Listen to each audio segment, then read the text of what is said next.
हाँ जी, तो स्टूडेंट्स ये रही हमारी प्रॉब्लम नंबर 3.72 जिसमें वो क्या कह रहा है कि फाइंड कीजिए आई नॉट की वैल्यू को इन दिस सर्किट। बस सिंपल इन दिस सर्किट लिखा हुआ है, आगे मेथड को नहीं मेंशन। लेकिन नोडल एनालिसिस तो पीछे कंसेप्ट खत्म हो चुका हुआ है और यहाँ पे मैश एनालिसिस और लूप एनालिसिस ही देखने को मिल रहा है। तो इसमें साफ दिखाई देता है कि लूप एनालिसिस ही हमें लगाना पड़ेगा असल में। ठीक है जी, तो हम लूप एनालिसिस के कंसेप्ट से ही इसको सॉल्व करते हैं।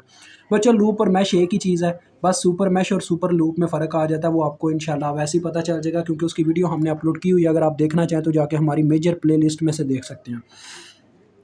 तो सबसे पहले आपने क्या करना है, लूप एनालिसिस का जो कंसेप्ट है कि जितने भी यहाँ पे लूप्स मौजूद हैं उन सब में एक एक करंट फ्लो करवा देनी है in the direction of clockwise direction में। ठीक है जी, और उनको एक एक नाम दे दो। इसको मैं I1 कह देता हूँ। इस लूप के अंदर एक करंट को फ्लो करवा के I2 का नाम दे देता हूँ। इस लूप के अंदर एक करंट को फ्लो करवा के I3 का नाम दे देता हूँ। आप देखिएगा बच्चों, देखो दो लूप्स के सेंटर में ये वायर लगी हुई है जिसके क्रॉस आई नॉट करंट है। तो लिहाजा वही कंसेप्ट है जैसे नोडल एनालिसिस में कभी हुआ करता था। जो करंट बच्चों इस करंट के अकॉर्डिंग चल रही होगी ना वो पॉजिटिव लिखी जाएगी, और जो करंट इसके बिल्कुल खिलाफ चल रही होगी वो नेगेटिव लिखी जाएगी। वही इसकी इक्वेशन बनेगी आई नॉट को फाइंड आउट करने के लिए। तो देखें हम इसकी डायरेक्शन देखते हैं। I2 देखो बिल्कुल इसकी सेम डायरेक्शन में जा रही है डाउनवर्ड, तो लिहाजा I2 तो आ गई पॉजिटिव। लेकिन I3 को अगर हम फ्लो करवा के देखें तो ऐसे ऊपर की तरफ जाती है अपोजिट डायरेक्शन में, तो ये आ जाएगी माइनस में। तो ये इसकी इक्वेशन बनेगी आई नॉट की। I naught is equal to I2 minus I3। ठीक है जी, दिस इज योर इक्वेशन। यानी कि आपको I2 और I3 को ही मालूम करना पड़ेगा। आपको वन बाय वन सब पे लूप एनालिसिस की टेक्निक लगानी होगी, KVL लगाना होगा, और बाद में इसको मैट्रिक्स फॉर्म से सॉल्व करके इन दो वेरिएबल्स को फाइंड आउट करके पुटिंग करके फिर जाके इसके सोल्यूशन तक पहुंचना होगा। तो चलिए स्टार्ट करते हैं। आप ये ऊपर लिख लीजिएगा बच्चों, अप्लाई KVL एट लूप 1। ठीक है जी, यानी कि हम लूप 1 के ऊपर KVL लगा रहे हैं। हमने इसके अंदर जितने भी कंपोनेंट्स मौजूद हैं सबके वोल्टेज लिखने हैं। तो मैं यहाँ से चलना स्टार्ट करने लगा हूँ। तो यहाँ से चलना स्टार्ट किया तो देखो करंट अपनी डायरेक्शन के अकॉर्डिंग इसके नेगेटिव टर्मिनल में एंटर करेगी पहले नंबर पर, तो लिहाजा ये लिखे जाएंगे -3। मजीद आगे बढ़ते हैं तो करंट इस 6 किलो ओम के रजिस्टर में से गुजरती है। तो लिहाजा जब किसी रजिस्टर में से करंट गुजरती है तब उसमें वोल्टेज प्रोड्यूस होते हैं। तो लिहाजा इसका फार्मूला बनेगा करंट इंटू रजिस्टेंस, यानी कि 6K I1। उसके बाद मज़ीद आगे बढ़ते हैं तो ये वाला रजिस्टर आ जाता है, ये 12 किलो ओम का, जो कि दो लूप्स के सेंटर में लगा हुआ है। यानी कि इसमें से दो करंट्स का पास होता है तब जाके इसमें वोल्टेज प्रोड्यूस होते हैं। एक तो देखो I1 है जो इसमें से गुजरती है, और एक I2 है, तब जाके इसमें वोल्टेज प्रोड्यूस हो रहे हैं। तो लिहाजा हमें देखना पड़ेगा इनकी अगर डायरेक्शन सेम है फिर तो ये दोनों आएंगी पॉजिटिव में, लेकिन अगर डायरेक्शन अपोजिट है तो फिर कुछ ना कंसेप्ट लगाना पड़ेगा। देखें जो I1 करंट है वो इसमें डाउनवर्ड जा रही है, और जो I2 करंट है उसको फ्लो करवा के देखा जाए तो ऐसे ऊपर की तरफ इसमें से गुजरती है, यानी कि ऊपर, यानी I1 के अपोजिट डायरेक्शन में। तो लिहाजा इससे साफ पता चलता है दोनों की अपोजिट डायरेक्शन है। तो यहाँ पे न्यूटन का हमें लॉ लगता हुआ दिखाई देता है कि एक एक्शन है तो दूसरा रिएक्शन है, तो किसी एक की मैग्नीट्यूड नेगेटिव में लिखनी होगी क्योंकि अपोजिट डायरेक्शन है। तो डैट्स वाई किसकी मैग्नीट्यूड को नेगेटिव रखेंगे, मैंने आपको बताया हुआ जिस लूप के ऊपर आप KVL लगा रहे होते हैं ना उसकी करंट को हमेशा पॉजिटिव रखो, दूसरे की नेगेटिव रख लो। तो लिहाजा आ जाएगा 12K into I1 minus I2। ठीक है जी, I2 नेगेटिव में लिखी जाएगी और इज इक्वल टू में 0 आ जाएगा क्योंकि चक्कर मुकम्मल हो गया। हम देखें टेल पे वापस आ गए हैं। तो लिहाजा आप देखें यहाँ पे आप इस इक्वेशन को ज़रा सीधा करें, 6K I1 plus 12K I1 ये बन जाएगा 18K I1, और I2 देखें तो -12K I2 है। ठीक है जी, और इसके बाद ये जो -3 है दूसरी जानब जाके +3 हो चुका होगा। अब बच्चों देखो टोटल हमारे पास 3 करंट्स हैं। ठीक है जी, 3 करंट्स हैं जिसमें से ये जो फर्स्ट इक्वेशन बनी है उसमें जो थर्ड करंट है उसका कोई मतलब कि लेना देना ही नहीं है, मतलब मौजूद ही नहीं है, उसका कोई वेरिएबल मौजूद ही नहीं है इसमें, यानी वो इसमें 0 है। तो लिहाजा आप 0 मेंशन कर दो क्योंकि इसको बाद में मैट्रिक्स फॉर्म में लिखना है। तो 0 लिख दोगे तो आपको याद रहेगा कि इसमें I3 का भी कंपोनेंट है जो 0 है। ठीक है जी, ऐसे लिखना पड़ता है, वेरिएबल्स जितने हो ना उस लिहाज से फिर इक्वेशन बनानी पड़ती है। अब ये हमारी आ गई इक्वेशन नंबर 1। अब मैं लूप 2 के ऊपर KVL लगाऊंगा, अप्लाई KVL एट लूप 2। ये मेरा लूप 2 है, तो मैं यहाँ से चलना स्टार्ट करता हूँ। ठीक है जी, ये लिख लीजिएगा अप्लाई KVL एट लूप 2। हम यहाँ से चलना स्टार्ट करेंगे। सबसे पहले नंबर पे 12 किलो ओम का रजिस्टर आ रहा है। अब इसमें से फिर से दो करंट पास करिए, एक I2 है जो ऊपर की तरफ जाती है, एक I1 है जो नीचे की तरफ जाती है।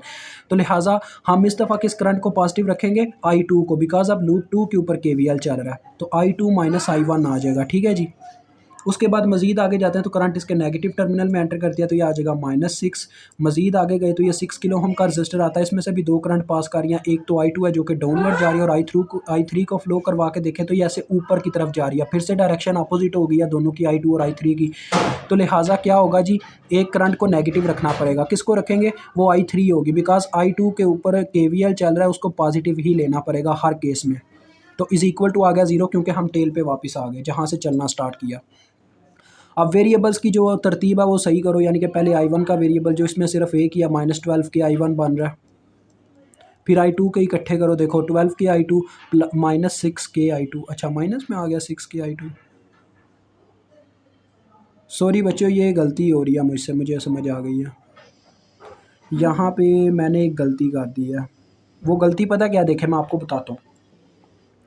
मैंने असल में ये जो यहाँ पे करंट को फ्लो करवा के माइनस लिखा था ना, -6, उसी के आगे मैंने किलो लगा के इसके 6K को भी इसको 6K समझ लिया। मतलब मैंने यहाँ पे बाय मिस्टेक -6 मिस कर दिया और उसकी जगह -6K लिख दिया, लेकिन जबकि मुझे लिखना चाहिए था +6K। ठीक है जी, समझ आ रही है ना, ये +6K है और वो -6 जो है, देखें इस साइड पे वो -6 था तो दूसरी जानिब जाके +6 हो जाएगा। तो यार मैं इसलिए वो गलती ठीक करने के लिए उसको इस साइड पे +6 लिख रहा हूँ। ठीक है जी, वो आप समझ गए होंगे क्योंकि आपके सामने वीडियो चल रही थी, आपने मेरी वो मिस्टेक तो पकड़ ही ली होगी। ठीक है जी, कभी कभार हो जाती है मिस्टेक। अब मज़ीद आगे बढ़ते हैं, देखें ये जैसे कि कह रहा था 12 के I2 में +6 के I2 हुआ तो हमारे पास आ गया 18 के I2। मुझे ये इस तरह से पता चला बच्चों, क्योंकि कभी ऐसा नहीं होता कि जिस लूप के ऊपर KVL चल रहा होता है ना, उस करंट की जो हमारे पास वेरिएबल्स होते हैं वो बहुत कम नेगेटिव देखने को मिलते हैं। तो वो -6 के I2 आ रहा था, मुझे उसी वक्त उसका हिंट मिल गया कि मैं गलती कर चुका हूँ। ठीक है जी, तो अब देखें ये +6 के से ज़रब हुआ तो ये हमारे पास I3 का एक ही कंपोनेंट आएगा, -6 के I3 which is equal to 6। This is your second equation. अब हम क्या करेंगे, लूप 3 के ऊपर KVL लगाएंगे। तो मैं आपके सामने लगाने लगा हूँ, अप्लाई KVL एट लूप 3, ये लिख लीजिएगा। यहाँ से हम चलना स्टार्ट करते हैं। करंट देखें पहले 6 किलो ओम के रजिस्टर में से गुजरेगी, तो फिर से वही बात, I3 ऊपर की तरफ जा रही है, I2 नीचे की तरफ। दो करंट्स के पास करने की वजह से इसमें वोल्टेज प्रोड्यूस हो रहे हैं, तो हम I3 को पॉजिटिव लेंगे क्योंकि लूप 3 इस दफ़ा KVL के ऊपर KVL इस दफ़ा लूप 3 पे लग रहा है। तो I3 - I2 आ गया। मज़ीद आगे बढ़ते हैं तो ये 12 किलो ओम का रजिस्टर आता है जिसमें सिर्फ I3 गुजर रही है, तो लिहाजा इसके वोल्टेज आ जाएंगे सिंपल 12 के I3।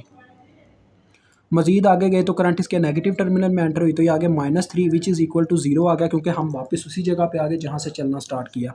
तो अब इसमें देखें I1 का वेरिएबल कौन है, तो उसके लिए आप यहाँ पे मेंशन कर दो 0 के I1, यानी कि I1 नहीं है तो उसके लिए मैंने मेंशन कर दिया। अब I2 को इकट्ठे करो, बस एक ही I2 है, -6 के I2 वो आ गया ये दूसरे नंबर पे। फिर I3 इकट्ठे कर लो, 6 के I3 + 12 के I3, 18 के I3 which is equal to -3 उधर जाके +3। ये आपकी इक्वेशन नंबर 3 आई। अब हम इन तीनों इक्वेशंस को लिखेंगे मैट्रिक्स फॉर्म में और सॉल्व कर लेंगे कैलकुलेटर की मदद से। ये कैसे मैट्रिक्स फॉर्म में लिखते हैं और कैलकुलेटर पे सॉल्व करते हैं, आपने हमारी एग्जांपल नंबर 3.1 और 3.11 इन दोनों वीडियोस से देख लेना, बिकॉज एग्जांपल 3.1 में असल में हमने वोल्टेज पॉइंट आउट किए हुए हैं कैलकुलेटर पर मैट्रिसेस से, लेकिन करंट अगर आप समझना चाहते हो तो एग्जाम्पल 3.11 की वीडियो देख लो। तो आपने क्या करना है, पहले इनके कांस्टेंट्स लिख लेते होते हैं साइंस के साथ, जो वेरिएबल्स के साथ लिखे होते हैं।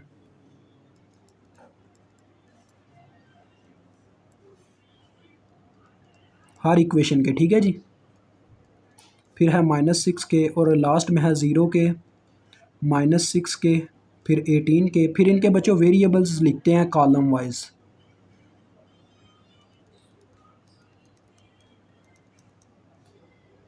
फिर इज़ इक्वल टू में इज़ इक्वल टू वाले नंबर्स लिखते होते हैं। पहली इक्वेशन का 3 है, दूसरी इक्वेशन का 6 है और तीसरी इक्वेशन का भी 3 है। तो अब इसको मैं मैट्रिक्स पे सॉल्व करके कैलकुलेटर पर आपको आंसर्स बताता हूँ। I1 की क्या वैल्यू, I2 की क्या वैल्यू और I3 की क्या वैल्यू है, फिर हम I0 की वैल्यू मालूम कर लेते हैं। ठीक है जी, तो आपको मैंने बता दिया कहाँ से ये तरीका आपने सीखना है कैलकुलेटर पे सॉल्व करने का। तो ले जी, इस तरह से हमें कैलकुलेटर वैल्यूज़ दे देता है। फर्स्ट मेरे पास I1 की वैल्यू आई है जो कि है 0.9 मिली अम्पेयर। ठीक है जी, यहाँ पे आपको मिली नज़र नहीं आ रहा, उसकी रीज़न यह मैंने किलो पुट नहीं किए ये रेजिस्टर्स की वैल्यूज़ के। और आपको वैसे ही पता होना चाहिए रेजिस्टेंस और करंट का आपस में इन्वर्स रिलेशन है, तो जितनी बड़ी रेजिस्टेंस होगी उतनी छोटी करंट होगी। तो डैट्स वाई अगर रेजिस्टेंस किलो में है तो करंट मिली में होनी चाहिए। डैट्स वाई मैंने किलो पुट नहीं किए कैलकुलेटर में। इस तरह से फिर आसानी भी रहती है। और मेरे पास इसकी जो वैल्यू आई है वो है 1.12 मिली एम्पेयर, और I3 की वैल्यू जो हमारे पास आई है वो है 0.5 मिली एम्पेयर। ये हमारे पास आई नाट की इक्वेशन थी। अब आपके सामने मैं आई नाट को मालूम करने लगूँ। ठीक है जी, ये थोड़ा हिलाया ताकि आपको सही तरीके से नज़र आइए। ब्लर इस वक्त कैसे होता है जी, इसका फोकस हट जाता है कैमरे का किसी वक्त। मैं कोशिश कर रहा हूँ, वक्त के साथ साथ इंशाल्लाह ये अपग्रेड हो जाएगा काम हमारा। अब शुरू शुरू में ये ऐसे ही फिर काम चलेगा ना।